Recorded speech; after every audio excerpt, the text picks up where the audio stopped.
The Holy Gospel according to John. Glory to you, O Lord. In the beginning was the Word, and the Word was with God, and the Word was God. He was in the beginning with God. All things came into being through him, and without him not one thing came into being. What has come into being in him was life, and the life was the light of all people. The light shines in the darkness, and the darkness did not overcome it. There was a man sent from God whose name was John. He came as a witness to testify to the light so that all might believe through him. He himself was not the light, but he came to testify to the light. The true light, which enlightens everyone, was coming into the world. He was in the world, and the world came into being through him, yet the world did not know him. He came to what was his own, and his own people did not accept him. But to all who received him, who believed in his name, well, he gave the power to become children of God, who were born not of blood or the will of the flesh or the will of man, but of God. And the Word became flesh and lived among us. And we have seen his glory, the glory as of the Father's only Son, full of grace and truth. John testified to him and cried out, "This was he of whom I said, 'He who comes after me ranks ahead of me, because he was before me.'" From his fullness, we have all received grace upon grace. The law indeed was given through Moses, but grace and truth came through Jesus Christ. No one has ever seen God. It is the only Son, himself God, who is close to the Father's heart, who has made him known. The Gospel of the Lord. Praise to you, O Christ.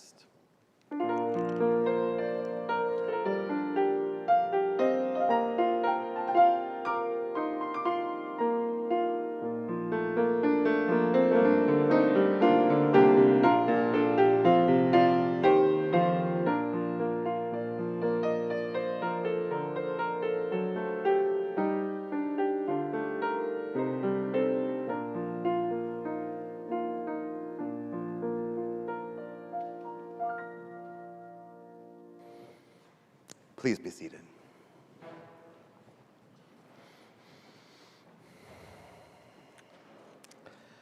Well, by now you heard the reading for today, and I hope you weren't looking for the familiar Christmas Eve story that we read yesterday.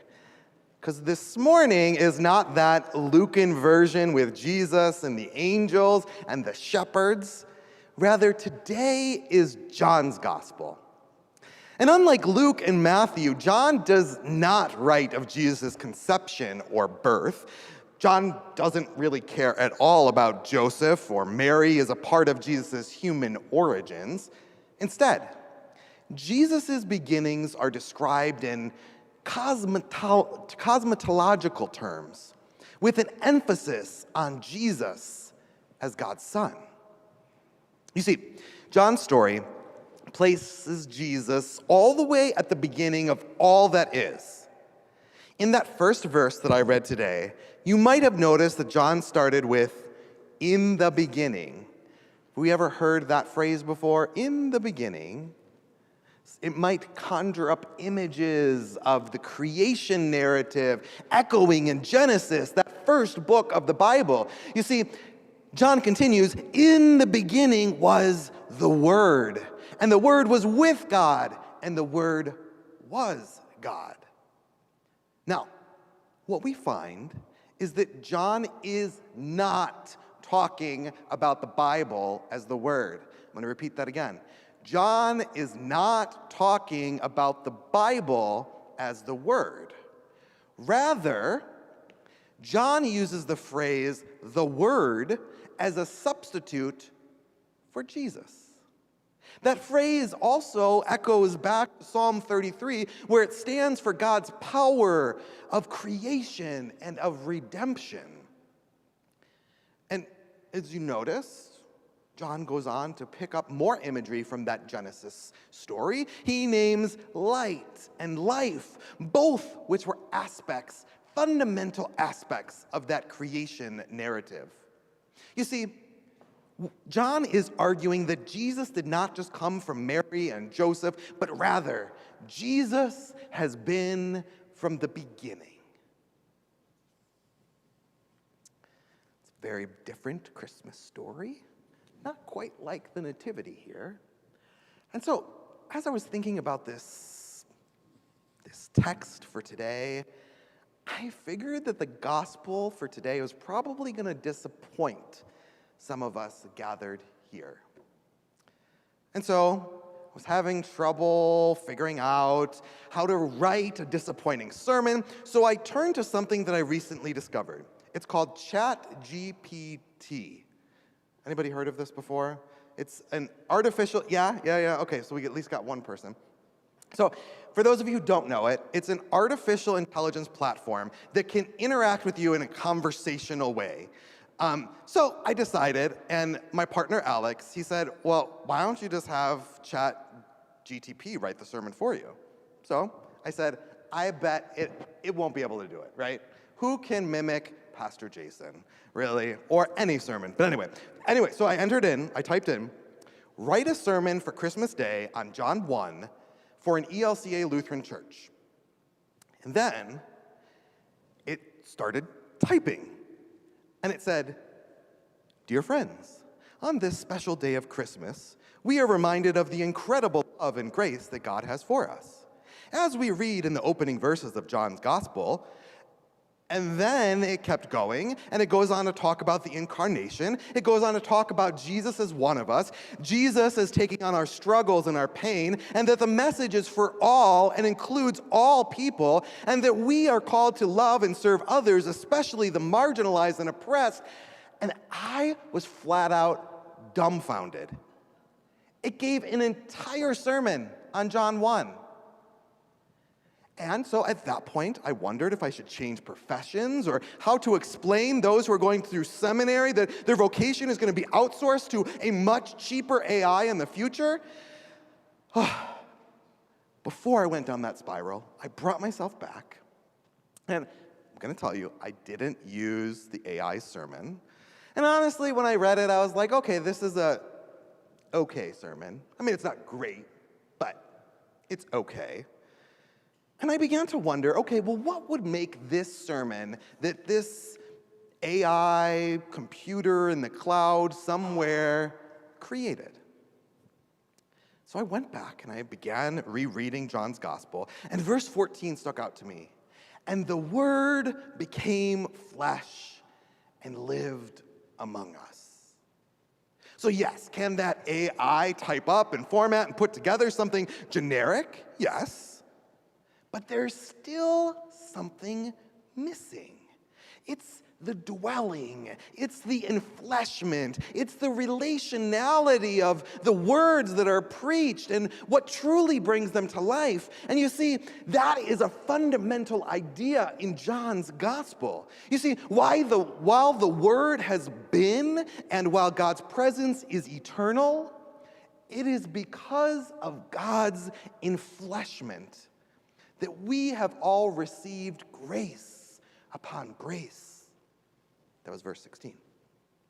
And if you read it at face value, well, that would be good news for those who lived 2,000 years ago, because then we could actually see Jesus in human form right there in front of us.